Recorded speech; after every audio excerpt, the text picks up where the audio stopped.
2020 has been an astonishingly volatile year for the United States, and there are a lot of uncertainties around what the future may hold.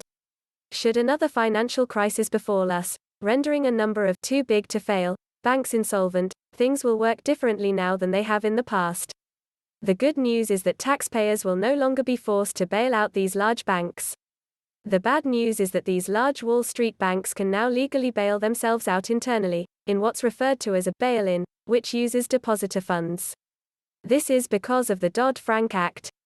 Thanks to the Dodd-Frank Act, if you so happen to hold your money in a savings or checking account at a bank, and that bank then collapses, it can now legally freeze and confiscate your funds in order to stay afloat.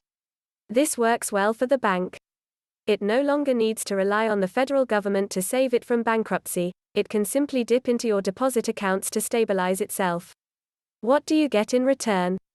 In exchange for the money it took without your permission, the bank will give you its equivalent value in company shares.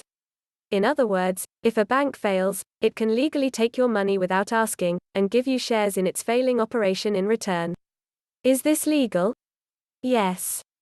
Is it ethical? No.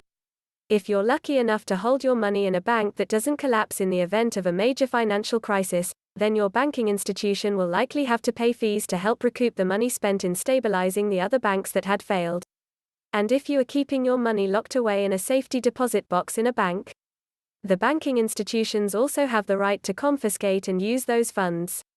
This means that if you're retired, living off a pension, and holding most of your money in a checking or savings account, then you may find yourself in a truly desperate position should your bank find itself in financial dire straits.